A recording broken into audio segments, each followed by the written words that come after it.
there was opportunities. Again, there was some shots taken, including an interception that was thrown early in the second half when it seemed like an unnecessary shot to Marvin Harrison Jr. There is, you mentioned it in the first segment we talked about the Cardinals to start the show, Bick. The lack of chemistry right now between Kyler Murray and Marvin Harrison Jr., there's two ways to look at it. The way I look at it is it's just not there. It's not close to being there. Yeah, no, it's really not. The optimistic way to look at it, it's not there, and they've hooked up for 3 touchdowns in the last 2 weeks. But I'm still wondering about the tease that Jarrett wrote. What do they have in common with Paula Abdul and MC Scat Cat? Well, last week they took 2 steps forward. This week, wow, 2 steps back. Yeah, okay. That was. I mean, we know how the was a song hit ends. back in the day.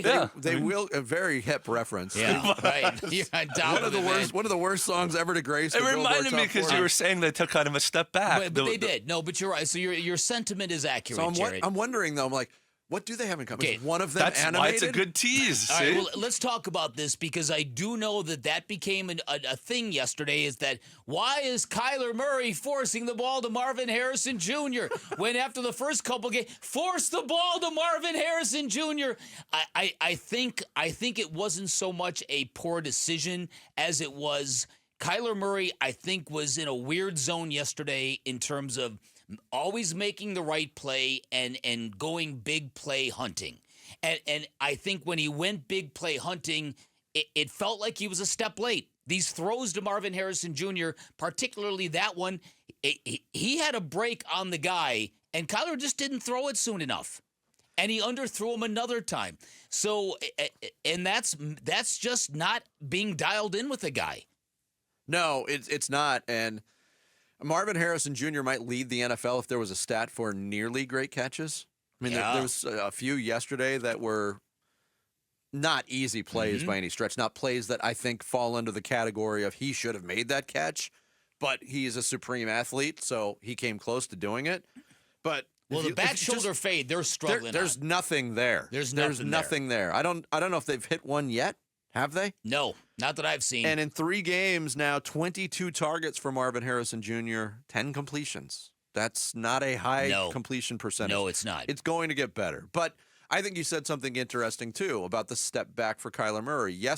Last week against the Rams, everything went right, and he was lauded as, wow, he's back. Everybody was marveling at how good he played. He did not play well yesterday. No. But that, again, does not, and I heard Tim Ring talking about this on his show last night, and kudos to Tim for bringing this up.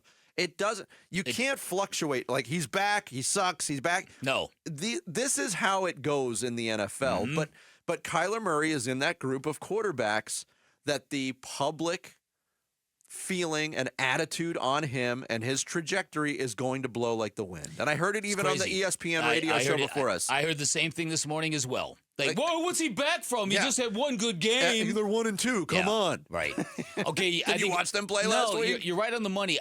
So I think when you dial this out, what happened yesterday, that first possession, the Cardinals were fabulous, and Kyler Murray was fabulous, and he gashed the Lions with his legs and with running the football, and then the Lions kind of corralled him a little bit, and the Lions made him beat that team from the pocket, and without a running game, couldn't do it. And that is, when you talk to smart football people, that's the Rubicon. That's the final bridge to cross for him, is when you give him a game like yesterday, can he beat you from the pocket without the gimmicks, without all that stuff? And yesterday the answer was no. And I fully agree with the way you prefaced it. This does not derail the season. As I wrote in my piece today, I think that even the most Kool-Aid drinking Cardinal fans probably wrote an L next to week 3 in the Detroit game. Nothing has been lost that can't be recovered from yesterday. It's just that was a step back for Kyler. Yep. Here was Jonathan Gannon talking with Paul Calvisi about Kyler's performance against the Lions. Yeah, it's a hard way to go. You always want to have a one-score game so you're not one-dimensional. I thought he battled his ass off. He sat in there and tried to make plays for us and made some plays for us, got us back into the game. I thought he played well.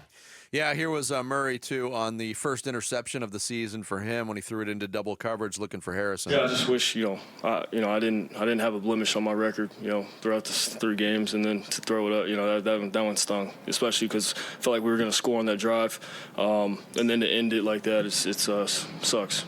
Yeah, it was, it's not a good play. Well, listen, and again, I think they have to find the balance of when do you make the big throw? When do you take the risk with Marvin Harrison Jr.? Because you have to at some point in time. You've got to feature this guy. Yes. If he's going to be that dude, if he's our next Larry Fitzgerald, you got to do it.